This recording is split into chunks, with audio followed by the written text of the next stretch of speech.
Hi, welcome back. So in this video we're going to look at how I installed this Farmhouse kitchen sink as part of our kitchen remodel this past summer. The whole idea with this kitchen remodel was to try to save as much money as possible by doing the work ourselves. Kind of a common theme you see on my channel. So in this video we're going to go through how we put this kitchen sink in, what do you need to support this sink because it's much heavier than the old one. So hopefully this video will be a good reference for you if you're trying to put one of these sinks in, and I'll put a link in the description to other videos that go along with this kitchen remodel in case you're interested in checking out how I built these shaker style cabinet doors, for example. I'll put those in there too. So stick around and here we go. The first step is to disconnect the old sink, and it really helps to have a good helper to hand you tools so you don't have to keep coming up and out of that area. You're going to want to have some plastic bins and towels to catch any water as you disconnect the plumbing. Our old countertop came out pretty easily. It was a laminated countertop on top of particle board, and if you can take it out all in one piece, that would be ideal because then you could cut it up with a Sawzall outside and save from getting a bunch of dust and debris inside your kitchen area. But if you're by yourself, you may have to use a Sawzall to cut it in some sections to get it out. You can see we're having a little difficulty here getting it out of the kitchen all in one piece. Now what I'm going to concentrate on is supporting this heavy cast iron Farmhouse sink.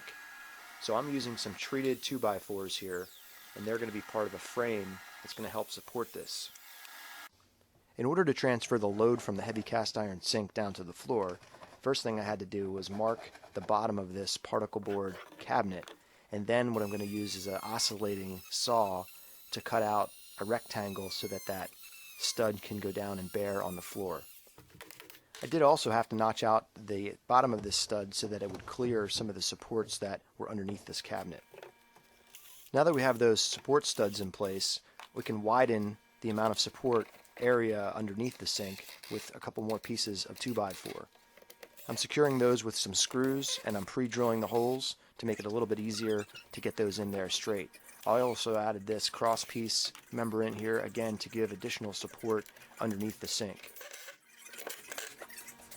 The front of the cabinet also has to be notched out so that you can fit the front apron of the sink. The sink will sit quite a bit lower than the original sink did inside of this cabinet, so I'm using a straight edge here to help, and I'm using the template that was provided to mark exactly where I need to cut and notch out for this front apron.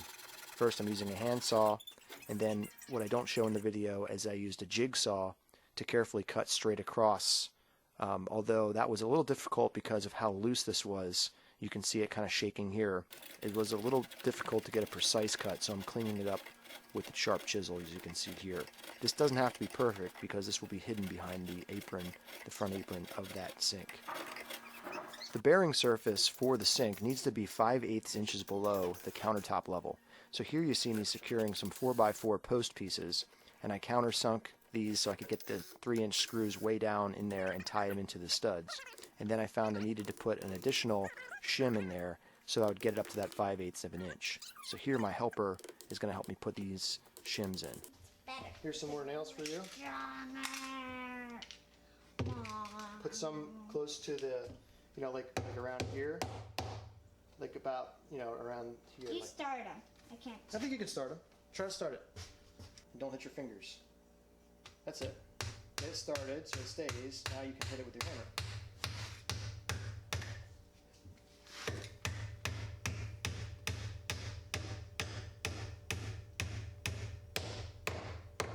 Great.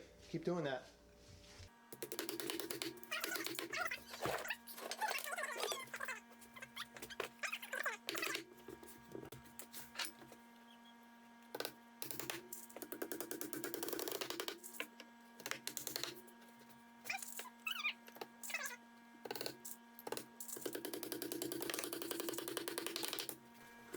Now it's time for a test fit, so you can see me here bringing in the sink, and it's about 150 pounds, I would say. So this is definitely a job for 2 people. So although I know it's a job for 2 people, the fact that I wanted to get it done and there was nobody else around didn't stop me from trying. Now this I would not recommend to do unless you're really used to lifting heavy objects. Miraculously I didn't hurt my back. Was able to get it up high enough. That was the main problem. Getting up high enough and then getting it into position. And luckily, once I had it in there, it was fine. I did not have to take it back out.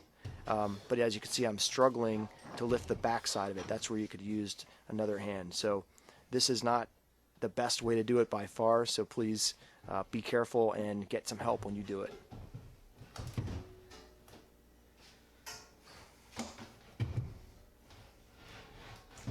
Once I got it in there, there was enough clearance. It did fit nice and tight, and I had no issues. We did have to shim it a little bit.